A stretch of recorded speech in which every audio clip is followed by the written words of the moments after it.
नमस्कार मंडळी, crispy vlog या आपल्या चॅनलमध्ये आपणा सर्वांचं अगदी मनापासून स्वागत आहे। आज मी तुम्हाला एक अशी गोष्ट सांगणार आहे जी ऐकून कदाचित तुम्ही थोडे हादराल, पण ही गोष्ट जाणून घेणं अत्यंत गरजेचं आहे। कल्पना करा, एक वयस्कर महिला 70च्या पुढे पूर्णपणे निरोगी, रोज चालणारी, घरकाम करणारी आणि एक दिवस सकाळी उठताच अचानक जमिनीवरती कोसळते। ना कोणताही इशारा, ना कोणता मोठा आजारपण, आणि सगळं काही एका क्षणात बदलून जातं। मंडळी, प्रश्न असा आहे की हे अचानक होतं का, की आपण दररोज नकळत अशा काही चुका करत असतो ज्या हळूहळू आपल्याला त्या टप्प्यावर घेऊन जातात। आजच्या या व्हिडिओमध्ये मी तुम्हाला सकाळी उठल्यानंतर केल्या जाणाऱ्या अशा 5 धोकादायक चुका सांगणार आहे आणि त्याचबरोबर त्या टाळण्यासाठी अतिशय सोपे पण प्रभावी उपायसुद्धा सांगणार आहे। त्यामुळे व्हिडिओ शेवटपर्यंत नक्की बघा, कारण शेवटची चूक सर्वात जास्त धोकादायक आहे, जी बहुतेक लोक ओळखतच नाही। झोपेतून अचानक उठणं। मंडळी, पहिली आणि सर्वात सामान्य चूक म्हणजे झोपेतून अचानक उठणं। अनेक लोक डोळे उघडतात आणि लगेचच उठून उभे राहतात, जणू काही त्यांचं शरीर पूर्णपणे तयार आहे। पण मंडळी, वास्तव वेगळं आहे। सकाळी डोळे उघडताच अनेक जण कोणताही विचार न करता थेट उठून बसतात किंवा उभे राहतात। ही सवय इतकी नैसर्गिक झाली आहे की त्यामध्ये काहीही चुकीचं आहे असं कुणालाच वाटत नाही। पण आपल्या शरीराच्या दृष्टीने ही एक धोकादायक घाई असू शकते, कारण रात्रभर शरीर विश्रांतीच्या खोल अवस्थेत असतं, रक्तप्रवाह मंद गतीने चालत असतो आणि शरीरातील स्नायू पूर्णपणे शिथिल झालेले असतात। अशा अवस्थेमध्ये अचानक हालचाल केल्यास शरीराला त्या बदलाशी जुळवून घेणं शक्य होत नाही। परिणामी काही क्षणांसाठी मेंदूपर्यंत जाणारा रक्तपुरवठा कमी होऊ शकतो आणि यामुळे अस्थिरता निर्माण होण्याची शक्यता वाढते। मंडळी, ही परिस्थिती अनेकदा इतकी सूक्ष्म असते की लोक तिच्याकडे दुर्लक्ष करतात। उठल्यानंतर काही सेकंदांसाठी हलका चक्कर येणं, डोळ्यासमोर काळोख जाणवणं किंवा पायांमध्ये अशक्तपणा जाणवणं ही लक्षणं बऱ्याच जणांना अनुभवायला येतात, पण ती गंभीर आहेत हे लक्षात घेतलं जात नाही। विशेषतः वय वाढल्यानंतर शरीराची प्रतिक्रिया देण्याची गती कमी होते, त्यामुळे अशा क्षणिक बदलांचा परिणाम अधिक तीव्र होऊ शकतो। दुर्दैवाने अनेक वेळा ह्या छोट्याशा असंतुलनामुळे लोक पडतात आणि त्यातून फ्रॅक्चर किंवा इतर गंभीर दुखापती होण्याचा धोका वाढतो। यावर उपाय मात्र अत्यंत सोपा आणि पूर्णपणे आपल्या हातात आहे। सकाळी उठताना शरीराशी थोडं संयमाने वागणं आवश्यक आहे। डोळे उघडल्यानंतर लगेच उठण्याऐवजी काही क्षण शांतपणे पडून राहा। 2-3 वेळा खोल श्वास घ्या, हातपाय हलकेच हलवा आणि शरीराला जागं होण्याची संधी द्या। त्यानंतर हळूहळू बसून काही सेकंद स्थिर बसा आणि जेव्हा तुम्हाला पूर्णपणे संतुलित वाटेल तेव्हाच उभे राहा। मंडळी, ही छोटीशी सवय केवळ पडण्याचा धोका कमी करत नाही, तर तुमच्या दिवसाची सुरुवातही अधिक सुरक्षित आणि स्थिर बनवते। आता दुसऱ्या गोष्टीकडे वळूया। रात्रभर झोप घेत असताना आपल्याला असं वाटतं की आपलं शरीर पूर्णपणे विश्रांती घेत आहे, पण प्रत्यक्षात आत अनेक महत्त्वाच्या प्रक्रिया सतत सुरू असतात। श्वासोच्छ्वास, पेशींची दुरुस्ती, हार्मोनचं संतुलन, या सगळ्यांसाठी शरीर पाण्याचा वापर करत असतो। त्यामुळे सकाळी उठल्यावर शरीरामध्ये थोड्याफार प्रमाणामध्ये पाण्याची कमतरता निर्माण झालेली असते। ही कमतरता आपल्याला जाणवत नाही, कारण तहान ही भावना लगेच जागृत होत नाही, पण तरीही शरीराला त्या क्षणी सर्वात जास्त गरज असते ती पाण्याचीच। दुर्दैवाने अनेक लोक या नैसर्गिक गरजेकडे पूर्णपणे दुर्लक्ष करतात आणि दिवसाची सुरुवात थेट चहा, कॉफी किंवा इतर पेयांनी करतात। जेव्हा शरीराला आवश्यक परिणाम हळूहळू दिसायला लागतो, रक्त अधिक घट्ट होऊ लागतं, त्यामुळे त्याचा प्रवाह मंदावतो आणि हृदयाला ते पंप करण्यासाठी अधिक मेहनत घ्यावी लागते। यामुळे सकाळपासूनच थकवा जाणवू लागतो, डोकं जड वाटतं आणि काही वेळा चक्कर येण्याचीही शक्यता असते। दीर्घकाळ या सवयीमुळे शरीरावर अनावश्यक ताण निर्माण होतो, ज्याचा परिणाम पुढे गंभीर स्वरूपामध्ये दिसू शकतो।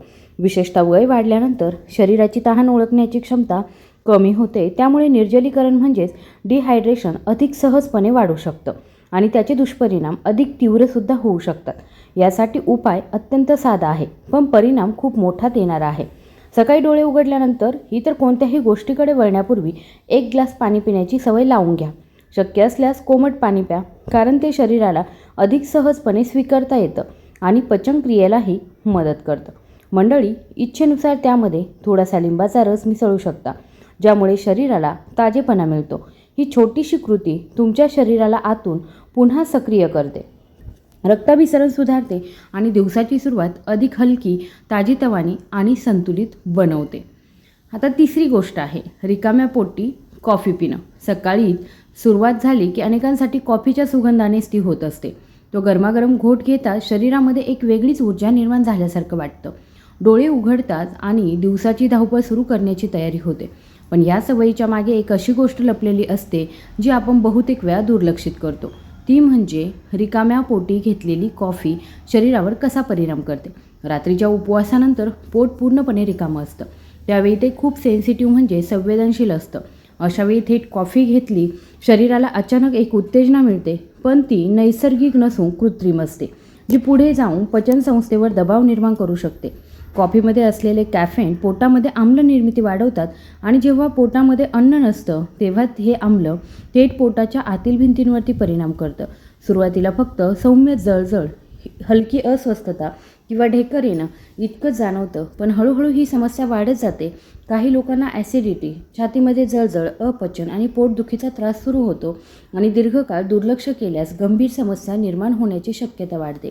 याशिवाय सकाळच्या वेळी कॉफी घेतल्यामुळे शरीरामध्ये ताण निर्माण करणाऱ्या हार्मोन्सची पातळीसुद्धा वाढू शकते, ज्याचा परिणाम मनस्थिती, झोप आणि पचन यावर होत असतो. ही सगळी प्रक्रिया शांतपणे घडत राहते, त्यामुळे अनेकांना जिचा अंदाजही येत नाही. पण मंडळी, ह्या सवयीमध्ये छोटासा बदल करून आपण मोठा फरक घडवू शकतो. कॉफी घेण्याआधी काहीतरी हलकं आणि पचायला सोपं खाणं अत्यंत फायदेशीर ठरतं. उदाहरणार्थ एखादं केळी, थोडेसे भिजवलेले बदाम, थोडेसे सुके मेवे आणि अगदी साधं बिस्किटसुद्धा पोटाला आधार देऊ शकतं. यामुळे पोटात तयार होणारं आम्ल अन्नासोबत मिसळतं आणि त्याचा थेट परिणाम पोटाच्या भिंतींवर होत नाही. त्याचबरोबर सकाळी आधी पाणी पिण्याची सवय लावली तर शरीर अधिक संतुलित राहतं.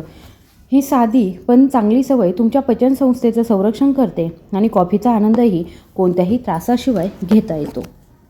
चौथी सवय आहे शरीराची सकाळची अकड दुर्लक्षित करणं. सकाळी डोळे उघडताच अनेकांना एक गोष्ट जाणवते. शरीर थोडंसं जड वाटणं, हातपाय हलवताना हलकीसा कडकपणा जाणवणं, पाठीमागे ताण किंवा मान वळवताना थोडासा त्रास होणं. पण मंडळी, याकडे आपण फारसं लक्ष देत नाही. आपल्याला वाटतं की हे अगदी सामान्य आहे, थोड्या वेळाने आपोआप ठीक होईल आणि म्हणून आपण लगेच उठून आपल्या कामाला लागतो. पण ही सकाळची अकड ही केवळ एक साधी भावना नसते, तर ती शरीराकडून येणारी एक सूक्ष्म सूचना असते. रात्रभर शरीर एका स्थितीत राहिल्यामुळे स्नायू आणि सांधे निष्क्रिय अवस्थेत जातात. रक्ताभिसरण थोडंसं मंदावलेलं असतं आणि शरीराला पुन्हा कार्यक्षम होण्यासाठी थोडासा वेळ लागतो. अशावेळी आपण जर शरीराला वेळ न देता थेट हालचाली सुरू केल्या तर आपण नकळत अजूनही झोपेत असलेल्या स्नायूंवर ताण टाकतो. ही घाई अनेकदा पुढे जाऊन समस्या निर्माण करते. सुरुवातीला काहीच विशेष जाणवत नाही, पण हळूहळू स्नायूंमध्ये ताण वाटू लागतो, सांध्यांवर अनावश्यक दबाव येतो आणि शरीराची नैसर्गिक हालचाल बिघडू शकते.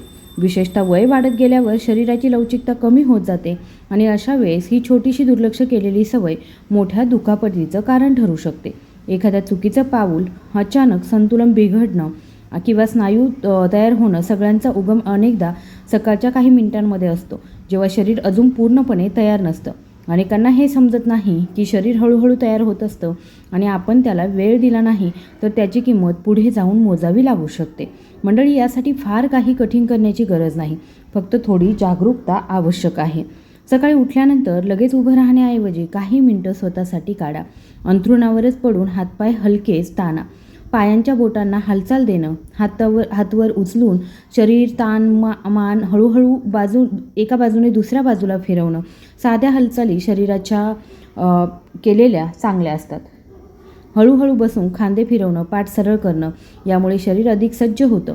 मंडळी, ह्या 2-3 मिनिटांच्या छोट्याशा सवयीमुळे तुम्ही केवळ दुखापती टाळत नाही तर तुमचा संपूर्ण दिवस अधिक हलका, आरामदायी आणि ऊर्जावान बनवू शकता.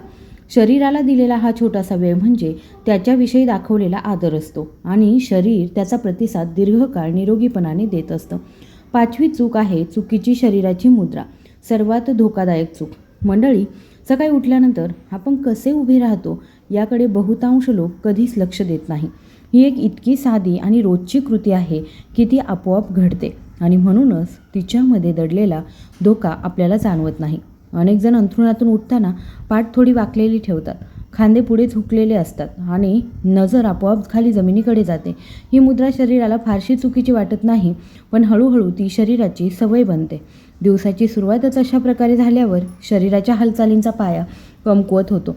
शरीराचा समतोल, उभं राहण्याची स्थिरता आणि हालचालींची अचूकता या सगळ्यावर त्याचा परिणाम होऊ लागतो आणि आपण नकळत शरीराला चुकीच्या दिशेने ढकलत राहतो. या स्थितीमध्ये उभं राहणं केवळ बाह्य दिसण्यापुरतं मर्यादित नसतं, तर त्याचे परिणाम शरीराच्या आत खोलवर जाणवतात. अशा मुद्रेमुळे छातीवर आणि फुफ्फुसांवर दबाव येतो, ज्यामुळे श्वास पूर्णपणे घेणं कठीण होतं आणि शरीराला पुरेसा ऑक्सिजन मिळत नाही. ऑक्सिजनची कमतरता म्हणजे ऊर्जा कमी होणं, पटकन थकवा येणं, चक्कर येणं किंवा मनामध्ये गोंधळ निर्माण होणं इतकंच नव्हे तर शरीराची ही स्थिती आपल्या मनावरही परिणाम करते. झुकलेल्या अवस्थेत राहिल्यामुळे असुरक्षितता, आत्मविश्वासाचा अभाव आणि उदासीची भावना वाढू शकते. दीर्घकाळ ही भावना कायम राहिली तर शरीराची नैसर्गिक रचना बदलू शकते. पाठीचा कणा वाचू शकतो आणि सांध्यांवर अतिरिक्त ताण येऊ शकतो. मात्र ह्या सगळ्यापासून वाचण्यासाठी उपाय अगदी सोपा आहे. फक्त थोडी जागरूकता आणि आपल्या सवयींमध्ये छोटासा बदल. सकाळी उठताना जाणीवपूर्वक शरीर सरळ ठेवण्याचा प्रयत्न करा. अंथरुणावरून बसल्यानंतर पाठ ताठ करा, खांदे हलकेच मागे खेचा आणि हनुवटी जमिनीशी समांतर ठेवा. उभं राहताना पाय जमिनीवर घट्ट ठेवा आणि नजर सरळ समोर ठेवा. मंडळी, सुरुवातीला ही सवय जाणीवपूर्वक करावी लागेल, पण काही दिवसांमध्येच ही नैसर्गिक वाटू लागेल.